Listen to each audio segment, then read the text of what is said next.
Bonjour à tous. Et si je vous disais que les maths, c'est un peu comme un grand jeu d'évasion, plein de codes secrets à déchiffrer? Eh bien aujourd'hui, on va s'attaquer à l'un des plus importants de tous. Alors la question est simple, est-ce que vous êtes prêt à percer ce secret? Prêt à découvrir un outil qui va vous simplifier la vie pour des tas de problèmes? Allez, l'aventure commence maintenant. Regardez bien ces deux situations. D'un côté, on choisit des places de ciné, de l'autre, on organise une croisière. Ça a l'air un peu compliqué comme ça, non? Et pourtant, tous ces problèmes peuvent se résoudre super facilement avec un seul et même outil. Ce fameux outil, il ne sort pas d'un film d'espionnage, hein. Non. Il vient tout droit du monde des mathématiques et vous allez voir, sa puissance est assez incroyable. Allez, roulement de tambour, ce code secret, c'est le calcul littéral. Oula, je sais, le nom peut faire un peu peur, mais pas de panique, voyez ça juste comme le nom de code de notre super outil, c'est tout. Et la clé de cet outil, ce sont les lettres. Oui, des lettres en plein milieu des chiffres, mais ne vous inquiétez pas, elles sont là pour nous aider. En fait, elles se comportent un peu comme des supernombres dont la valeur peut changer. Voilà la définition officielle. Une expression littérale, c'est une formule de maths qui contient des lettres. En vrai, c'est tout simple. Imaginez que ces lettres, ce sont des boîtes vides, qui attendent juste qu'on mette un nombre à l'intérieur. Prenons un exemple que tout le monde connaît, l'aire d'un rectangle. La formule, c'est A égale L fois L. Bon, A pour R, L pour longueur et L pour largeur. Vous voyez, les lettres L et L, elles sont juste là en attente. Elles attendent qu'on leur donne les mesures du rectangle pour pouvoir faire le calcul.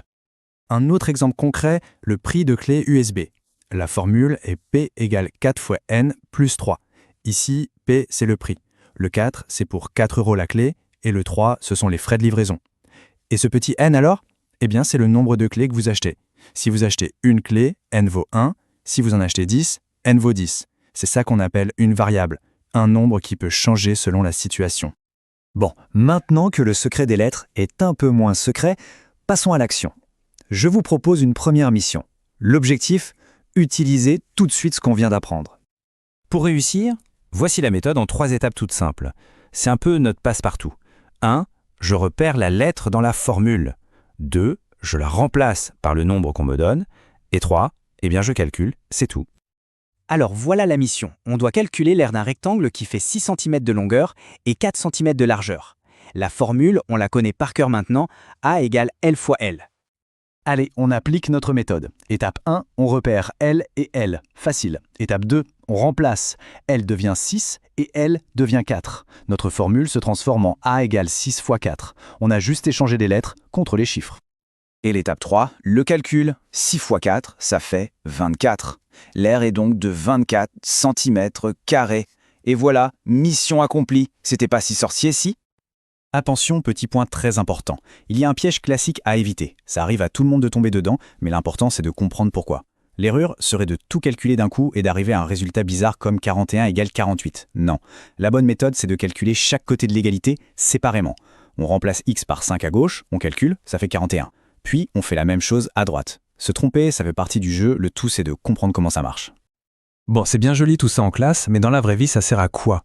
Eh bien, vous allez voir, le calcul littéral est partout, tout le temps, parfois même sans qu'on s'en rende compte. Par exemple, pour prévoir le budget d'une sortie en bateau-mouche. Avec la formule R égale 13,50 fois A plus 6 fois E, où A est le nombre d'adultes et E le nombre d'enfants, on peut savoir exactement combien ça va coûter. C'est super pratique pour s'organiser. Imaginez, vous êtes en voyage et le thermomètre affiche 77 degrés. Panique à bord? Pas du tout. Il suffit d'utiliser la bonne formule de conversion pour se rendre compte qu'en fait, il fait un agréable 25 degrés Celsius. C'est un outil universel. Et même à la maison, c'est utile. Pour comprendre sa facture d'électricité et faire des économies, on peut utiliser la formule E égale P fois T. L'énergie, c'est la puissance de l'appareil multipliée par le temps d'utilisation. Le calcul littéral peut même vous aider à faire baisser les factures. Voilà, notre première mission est terminée. On a découvert ce fameux code secret, on a appris à s'en servir et on a vu qu'il était super utile. Mission accomplie. Maintenant, c'est à vous de jouer. Et pour être sûr de ne rien oublier, voici un petit cadeau, votre carte au trésor. C'est une carte mentale qui résume tout ce qu'on a vu, le mémo parfait pour devenir un vrai pro du calcul littéral. Alors, est-ce que c'est un peu plus clair maintenant? Bravo à tous, le calcul littéral n'a plus de secret pour vous. Si ça vous a aidé, n'hésitez pas à mettre un pouce en l'air et à partager. À très bientôt pour un nouveau décryptage mathématique.